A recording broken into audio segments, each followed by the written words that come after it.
नमस्कार दोस्तों। तो आज की वीडियो में हम बात करने वाले हैं पार्टिकल फिजिक्स की तीसरी इंट्रैक्शन के बारे में, जो कि है स्ट्रॉन्ग इंट्रैक्शंस। तो लेक्चर 1 से हमने डिस्कस किया था फंडामेंटल इंट्रैक्शंस के बेसिक, कितनी तरह की इंट्रैक्शंस होती हैं, gravitational, electromagnetic, strong and weak. Gravitational और इलेक्ट्रोमैग्नेटिक हम लेक्चर 1 और लेक्चर 2 में डिस्कस कर चुके हैं, प्लीज़ वहाँ आप देख सकते हैं। और जो थर्ड इंट्रैक्शन है स्ट्रॉन्ग इंट्रैक्शन, वो आज हम इस वीडियो में डिस्कस करने जा रहे हैं। तो वीडियो शुरू करने से पहले मैं कहना चाहूँगी, वीडियो को लाइक कर देना, कमेंट सेक्शन में मुझे बता देना कि कितना हेल्पफुल रहता है ये वीडियो, और शेयर कर देना वीडियो को ज़्यादा से ज़्यादा, और चैनल को सब्सक्राइब ज़रूर कर देना ताकि हर एक वीडियो आप तक जल्दी से जल्द पहुँच सके। अब देखिए, जैसा कि नाम से स्पेसिफाई हो रहा है, strong interactions, that means strongest force है ये यूनिवर्स का। जब हम ग्रेविटेशनल और इलेक्ट्रोमैग्नेटिक इंट्रैक्शंस पढ़ रहे थे तो हमने फोर्स की बात की, ग्रेविटेशनल फोर्स की और इलेक्ट्रोमैग्नेटिक फोर्स की। अब यहाँ पर स्ट्रॉन्ग फोर्स कौन सा होगा? ठीक है, तो स्ट्रॉन्गेस्ट फोर्स है ये यूनिवर्स का। जो हमारे यूनिवर्स में जितने भी फोर्सेज होते हैं उनमें सबसे ज़्यादा स्ट्रॉन्गेस्ट फोर्स होता है स्ट्रॉन्ग इंट्रैक्शन का फोर्स। अभी हम आगे देखेंगे कि स्ट्रॉन्गेस्ट फोर्स जो है वो कहाँ काम करता है।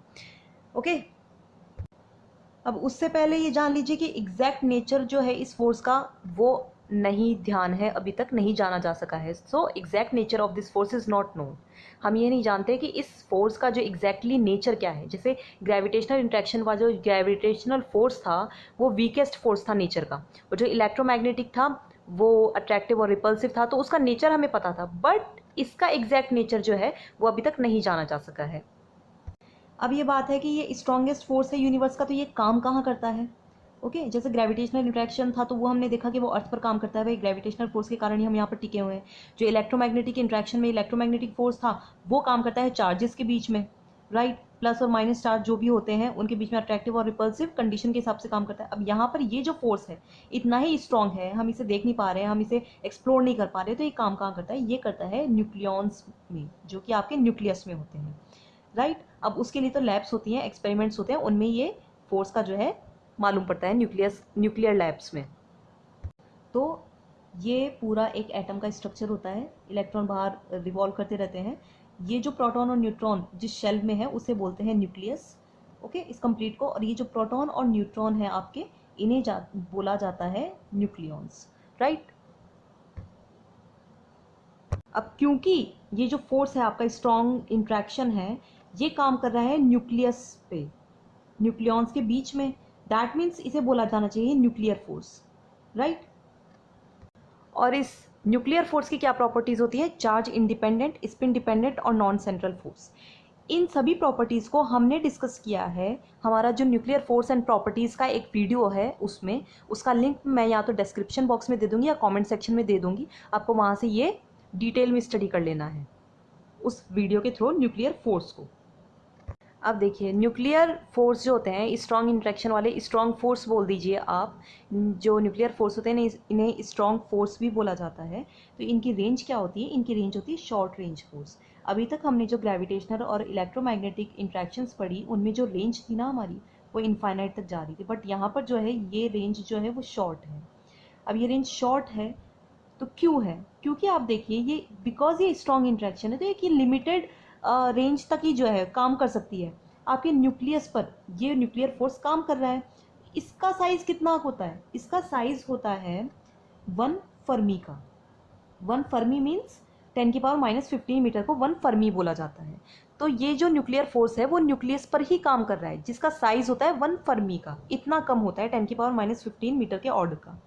तो आप देखिए, इतने से ही गोले में ये काम कर पा रहे हैं। ये तो हमने यहाँ पर शो किया है, बाकी ये वैल्यू बहुत छोटी है, ठीक है। तो जब इतनी सी ही जगह में ये काम कर पा रहा है तो इसकी रेंज तो कम ही हो गई ना। That means, that's why we said it short range.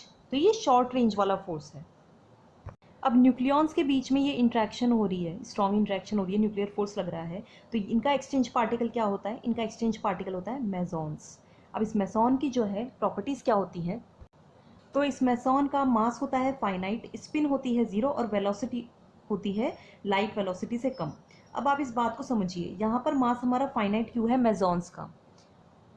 तो फॉर इंस्टेंस आप यहाँ पर समझिए, हमारा रेंज का जो फॉर्मूला था हाइजेनबर्ग अनसर्टेनिटी प्रिंसिपल से, वो हमेशा से था R almost equals to H/m exchange into C।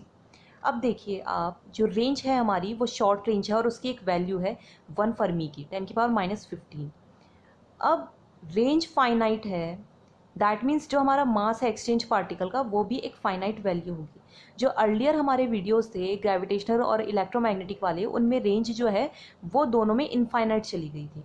That's why इसे इनफाइनाइट बनाने के लिए ये ज़रूरी है कि 1/0 होगा तभी ये इनफाइनाइट होगा, और c तो ज़ीरो हो नहीं सकता। दैट मीन्स मास जो है एक्सचेंज पार्टिकल का वो ज़ीरो था वहाँ पर, बट यहाँ पर क्या है, रेंज फाइनाइट है, दैट मीन्स मास भी फाइनाइट होगा, राइट। और साथ ही स्पिन जो है अगर ये ज़ीरो है तो इन पार्टिकल्स को जो है बोसॉन कहा जाता है। देखिए दो तरह के पार्टिकल्स होते हैं जिन्हें एक को तो बोलते हैं फर्मियंस और एक को बोलते हैं बोसॉन। ये डिपेंड करता है कि स्पिन जो है वो इंटीजर्स में है, इंटीजर्स मतलब 0, 1, 2 एंड सो ऑन। तो जैसे ग्रेविटॉन पढ़ा था हमने तो उसका स्पिन जो है वो 2 था, फिर बाद में हमने फोटोन पढ़ा तो उसका स्पिन 1 था। तो ये सभी जो है बोसॉन पार्टिकल्स हुए। जिनका स्पिन हाफ में 3/2 में ये सब होगा तो उनको बोलेंगे हम फर्मियंस। ओके, ये हम किसी वीडियो में डिस्कस कर लेंगे स्पिन की, आगे चल करके ज़रूर हम वीडियो में डिस्कस बिल्कुल करेंगे। यहाँ पर आप समझिए कि मेसॉन्स को इसलिए जो है बोसॉन बोला गया है, जिनकी भी स्पिन इंटीजर्स में होगी 0, 1, 2, 3 एट्सेट्रा, तो उन्हें बोसॉन कहा जाएगा। अब आप वेलोसिटी भी समझिए। यहाँ पर देखिए वेलोसिटी जो है वो लाइट वेलोसिटी से कम है। मास फाइनाइट हुआ तो उसकी वेलोसिटी भी लाइट वेलोसिटी से कम हो गई, क्योंकि उसका कुछ मास है तो उसे ऐसे ही धक्का नहीं मारा जा सकता है, ठीक है। कुछ ना कुछ वजन आ गया उसके पास में तो उसकी वेलोसिटी कम हो जाएगी। जब मास ही नहीं था, पहले क्या था, मास ज़ीरो था, जो हमारी दो इंट्रैक्शंस थी ग्रेविटेशनल और इलेक्ट्रोमैग्नेटिक, मास ही ज़ीरो है, तो वो तो लाइट वेलोसिटी के इक्वल चली गई थी वो वैल्यूज़ उन पार्टिकल्स की, एक्सचेंज पार्टिकल्स की। बट यहाँ पर क्या है, हमारे पास में इसके पास में जो मेसॉन है इसके पास में मास फाइनाइट है तो इसकी वेलोसिटी कम हो गई। अब आप देखिए इस इंट्रैक्शन के लिए डायग्राम किस तरह से शो किया जाता है। तो न्यूट्रॉन और न्यूट्रॉन के बीच में, सॉरी, न्यूक्लियॉन और न्यूक्लियॉन के बीच में ये इंट्रैक्शन हुई। हम यहाँ पर एन न्यूक्लियॉन को शो कर रहे हैं। न्यूक्लियॉन मीन्स प्रोटॉन हो सकता है या न्यूट्रॉन हो सकता है, राइट। तो न्यूक्लियॉन और न्यूक्लियॉन के बीच में इंट्रैक्शन हो रही है, तो बीच में जो अपना इंटरमीडिएशन किया वो किया हमारे एक्सचेंज पार्टिकल ने, जो कि करता है पाई मेसॉन। ओके, मेसॉन है, पाई मेसॉन है। अब ये मैं बताऊंगी आपको पाई मेसॉन कैसे आता है। देन अगेन इस पाई मेसॉन ने क्या किया, इसने फिर से दो न्यूक्लियॉन्स जो है वो जनरेट किए, राइट। तो इस तरह से ये इंट्रैक्शन कंप्लीट हो गया हमारे पास में। अब आप ये समझिए, ये जो रेंज है हमारा फॉर्मूला है R=H/m एक्सचेंज इन टू सी। अब इस रेंज की वैल्यू क्या है, यहाँ पर देखिए आप, शॉर्ट रेंज फोर्स 1 फर्मी के ऑर्डर की, इसकी एग्जैक्ट वैल्यू होती है 1.4 × 10⁻⁻15 मीटर, राइट। अब इसे जब पुट किया गया और यहाँ से h की भी हमारे पास h एक कांस्टेंट है, राइट, 1.05 × 10⁻⁻34, और जो c भी है वो भी कांस्टेंट है, लाइट वेलोसिटी 3 × 10⁸। जब इन सबको पुट किया तो हमारे पास जो एक्सचेंज पार्टिकल है ना हमारा, इसका वैल्यू आती है mass of pi, that means pi meson. इसका मास हमारे पास में आता है 140 mega electron volt upon c²। These are experimentally proved values, right. तो क्या कहा जा सकता है इसे, अगर हम कंपेयर करें मास ऑफ इलेक्ट्रॉन से, तो ये होता है 274 टाइम्स। ओके, पाई मेसॉन का जो मास है हमारा एक्सचेंज पार्टिकल का, मास ऑफ इलेक्ट्रॉन से 274 टाइम्स ज़्यादा होता है। तो यहाँ से ये एग्जैक्ट बात पता चली थी कि जो मास है वो फाइनाइट है। ओके, अब देखिए रिसर्च कभी भी रुकती नहीं है। तो हमने जो पहला हमारा वीडियो था लेक्चर 1, उसमें हमने डिस्कस किया था कि बेसिक एलिमेंट्री पार्टिकल्स की ये बात है, जो इंट्रैक्शंस है फंडामेंटल इंट्रैक्शंस।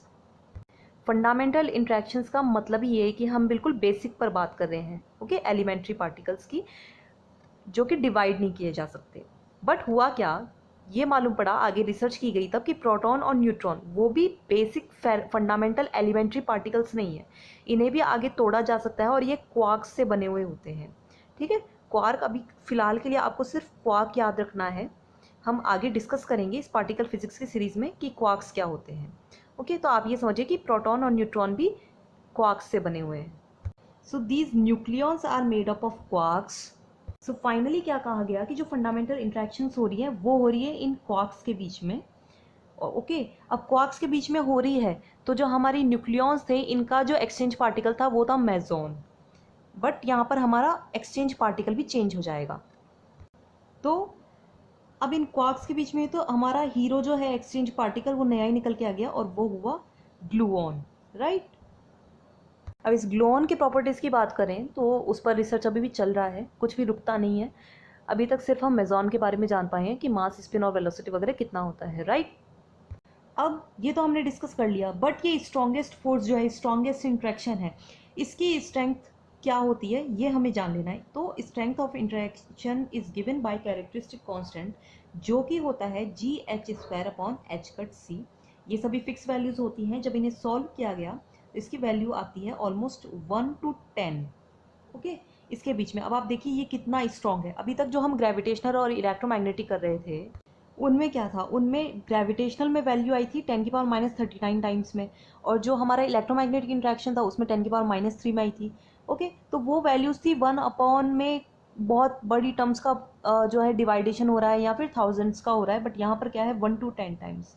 तो आप देखिए कितना ज़्यादा स्ट्रॉन्ग है, जो इंट्रैक्शन हमारा वो कितना स्ट्रॉन्ग है। अब यहाँ पर जो ये एच कट की वैल्यू आपको ध्यान होती है 1.05 इंटू 10⁻34 होती है, सी की वैल्यू 3 इंटू 10⁸ होती है, जी एच की वैल्यू हम यहाँ पर और देख लेते हैं। तो जी एच की वैल्यू होती है 1.5 इंटू 10⁻49 अर्ग इंटू सेंटीमीटर क्यूब, ये इसकी यूनिट होती है, ओके। तो आपको इन वीडियोस को 1 by 1 देख लेना है लेक्चर 1, 2, 3 के अकॉर्डिंग। और ये स्ट्रॉन्ग इंट्रैक्शन हमने डिस्कस कर लिया। नेक्स्ट वीडियो में हम वीक इंट्रैक्शन डिस्कस करेंगे और फिर इन चारों इंट्रैक्शन का जो है हम कंपैरिजन डिस्कस करेंगे। So keep updating your self, and video देख लिया, अंत तक पहुँच गया तो सब्सक्राइब ज़रूर कर देना। Thank you so much.